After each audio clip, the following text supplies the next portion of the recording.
प्रसार भारती अभिलेखागार की प्रस्तुति सदाबहार सुनहरे दौर का अनमोल खजाना।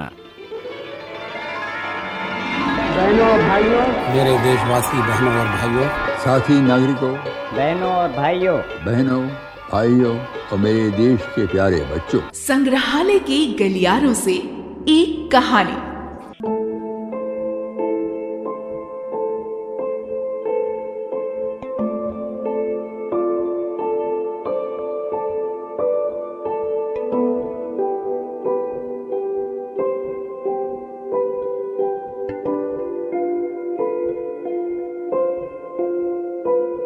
बाल विवाह एक सामाजिक कुरीति है जो दीमक बनकर परिवार को भी खा जाती है। जिस उम्र में बचपन की खट्टी मीठी यादें संजोई जाती हैं, उसी उम्र में मिले घाव जीवन भर भुलाए नहीं भूलते। ऐसा ही कुछ लिखा है मशहूर कथाकार दामोदर सदन ने अपनी कहानी गुड़िया में। आइए सुनते हैं ये कहानी, जिसका वाचन कर रहे हैं राजीव शर्मा।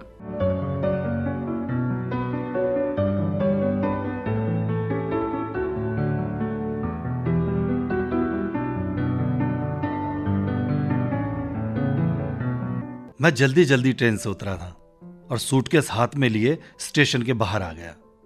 स्टेशन पर ही मुझे बल्लियों के गट्ठर, बीड़ी कारखाना और पोखर दिखाई दिया, जहां मैं बचपन में दूधिया लेकर केकड़े पकड़ने आया करता था। उसी बचपन के दोस्त रमेश कटारिया का तार मुझे फिर से यहां ले आया था। यहां की पुश्तैनी जमीन जायदाद मैंने बेच दी थी। नौकरी ने मुझे रमेश और गांव की दुनिया से अलग कर दिया था, जानी पहचानी लाल मिट्टी से एकदम दूर। स्टेशन के बाहर वही दुनिया थी। कुछ रिक्शे आ गए थे और कुछ नई हवेलियां उभर आई थी। डॉक्टरों के बोर्ड लग गए थे। सिंचाई और विकास खंड के दफ्तर आ गए थे। हवा में ठंडक थी। महादेव की पहाड़ी के उस पार से आम और कदील की गंध आ रही थी। बगलियां पंख बांधकर उड़ रही थी।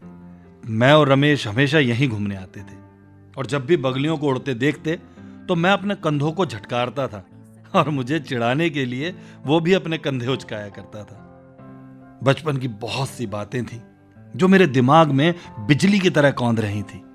मैं जल्दी से रिक्शा पर बैठा और गोकुलपुरा पहुंचा। मेरे आवाज लगाते ही रमेश बाहर निकला और मेरे गले से चिपट गया। अरे रमेश, क्यों, खैरियत तो है ना?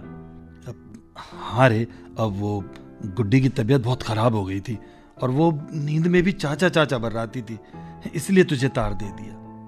बाहर बाल्टी और लोटा रखा गया था। बाजू में गाय बंधी हुई थी। उपलों घास और सदाबहार के ठूंठ सूख रहे थे। मुझे याद आया, इस सदाबहार से ही साइबान बनाया जाता है। पास में ही मुर्गियां एक दूसरे पर झपट्टा मार रही थी। दिसंबर का जाड़ा था। ओवरकोट में भी मेरे हाथ पांव सर्द हो रहे थे। मैं भीतर गया। रमेश के घर में कुछ भी नहीं बदला था। वही टूटी फूटी 2-3 कुर्सियां थी, एक झोलगी सी खाट पड़ी थी और एक धूल लगा टेबल। उसकी मां, बुआ और घर के सभी लोग आग ताप रहे थे। अब भाभी पीछे आंगन में कुछ काम कर रही थी। अभी आई बबुआ, कहकर वो पीछे अपना काम निपटाने चली गई और जल्दी से मुझे चाय की प्याली भी थमा गई। थोड़ी ही देर में रसोई से प्याज, आलू, सरसों और मक्के की रोटी की गंध उभरने लगी थी। मां ने बड़े स्नेह प्यार से खिलाया। वो मेरी पसंद जानती थी। गुड्डी को मैंने अपनी गोद में खिलाया था। वो बेहद प्यारी बच्ची थी। खुला हुआ रंग, लंबी छरहरी देह, गोल अंडाकार चेहरा और बेहद अच्छी ठुड्डी। दिन भर गुड्डा गुड्डी की शादी रचाया करती थी। गुड़ियों को नई नई फ्रॉक पहनाती और उनके लिए झोलंग खाट के पाए से झूले टांगती। मैं उसकी खाट के एक सिरे पर बैठ गया। देखो तो बेटे, गुड्डी, देखो कौन आया है। अपने बाप से ये सुनते ही उसने अपनी आंखें खोल दी थी। मुझे देखते ही उसकी आंखों से आंसू टपकने लगे थे। चाचा, चाचा, मैं बस थोड़े दिनों की ही मेहमान हूं। आपको देखने की बड़ी इच्छा थी। ऐसा नहीं कहते बेटे, मैंने उसके माथे को सहलाते हुए कहा था। अब तुम बहुत जल्दी अच्छी हो जाओगी गुड्डी। मेरे इतना कहने पर भी उसकी आंखों में कोई चमक नहीं आई थी। उसका माथा तेज बुखार से तप रहा था। रात के 9 बज रहे थे। मैंने खाट पर पड़े पड़े रमेश से पूछा था, अरे रमेश, अब इसकी हालत कैसे हुई? क्या बताऊं रे, उसने भर्राई हुई आवाज में कहा था। डॉक्टर ने कहा कि यह सब बचपन की शादी का नतीजा है। मैंने तुझसे तभी कहा था कि गुड़िया की शादी इतनी जल्दी मत करना, लेकिन तू माना ही नहीं। अरे मैं क्या करता रे, शाहपुर वाले जल्दी मचा रहे थे। मंगनी बचपन में ही हो गई थी और फिर गुड्डी की माँ, बुआ और घर के सभी लोग हाय तौबा मचा रहे थे। और मोहल्ला पड़ोस वाले भी 10 साल की लड़की सयानी हो गई, सयानी हो गई, अरे क्या बूढ़ी होने पर शादी करोगे कि रट लगाया करते थे। आखिर इन सब बातों से हार कर मैंने उसकी शादी कर दी। और आज 16 साल के होते ना होते वो मौत और जिंदगी के बीच झूल रही है। वाह रे मोहल्ला पड़ोस वाले, आदमी अपनी नाक कटने के साथ औरों की नाक काटने का षड्यंत्र भी करता रहता है।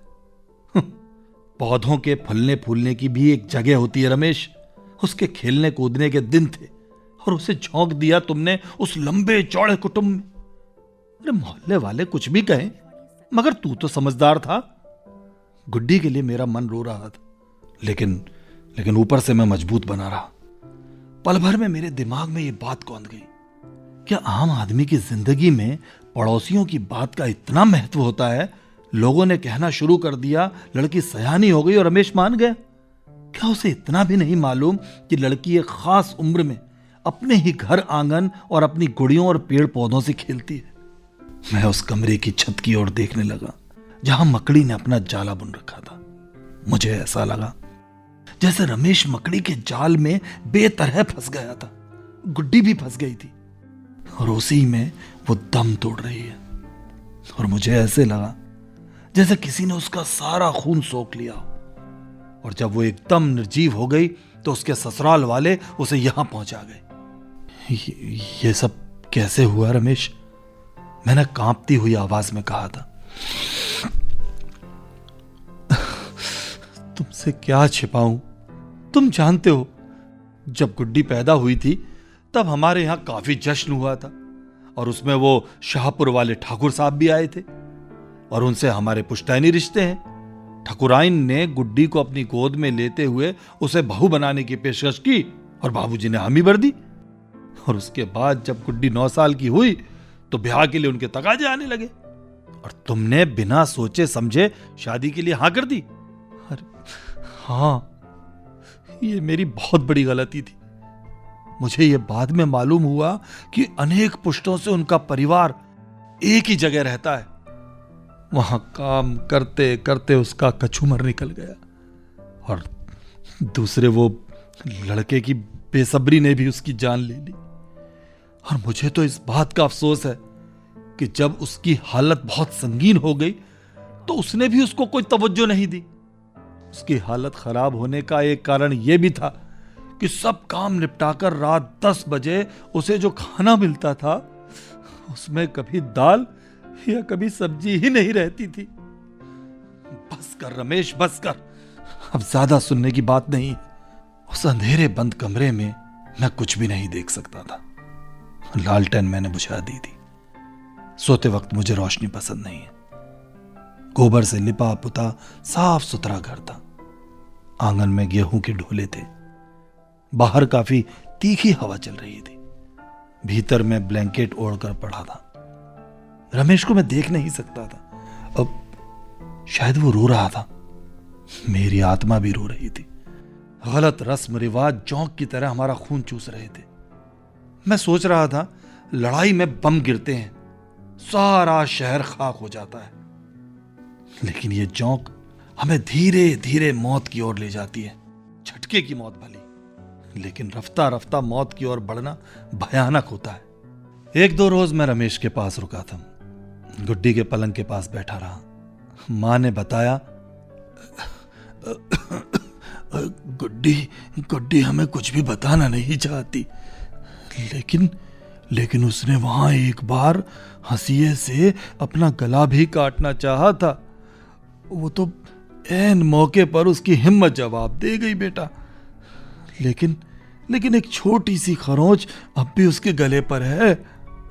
कभी मैं रमेश के पास आकर कुछ दिन खेती, पेड़ों और गांव की अमराई में बिताना चाहता था। अपने बचपन को पाना चाहता था। नहीं जानता था कि मुझे इस तरह यहां आना पड़ेगा। शहर में मैं सीमेंट कंक्रीट की इमारतों से घबरा गया था, लेकिन यहां मैंने महसूस किया जैसे गलत रस्में हमारी पीढ़ी दर पीढ़ी को मार देंगी। और आज मेरे जाने का भी दिन आ गया। मैंने गुड्डी, रमेश, मां, बुआ से, भाभी से और घर के सभी लोगों से विदा ली। मन मेरा भरा हुआ था। रमेश मुझे पहुंचाने स्टेशन आया था। मैंने रिक्शे के लिए मना कर दिया था और वो रमेश का बटाईदार मेरी अटैची लेकर पहले ही स्टेशन चला गया था। मैं समझ रहा था जैसे ये रास्ते जाने पहचाने हैं। दूर पगडंडी के दोनों ओर खेतों की कतारें हैं और सामने और पीछे जंगल की पतली कतार दिखाई दे रही है। खेतों को जंगल निगल जाते हैं। उसके उस पार महादेव की पहाड़ी पर नदी उफनती हुई चली जा रही है, जैसे अज्ञानता का अजगर हमें निगलने को आगे बढ़ रहा है। और इसी बीच गाड़ी ने तेज सीटी दी। मैंने रमेश को अलविदा कहा, गुड्डी का ख्याल रखने को कहा।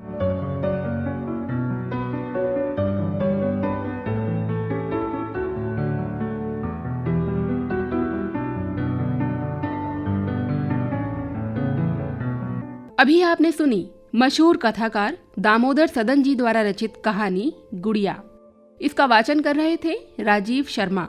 इस कार्यक्रम की कॉम्पेयर थी प्रीति कमल। कार्यक्रम सहायक थे रवि कुमार सिंह और निर्मात्री थी रंगोली श्रीवास्तव।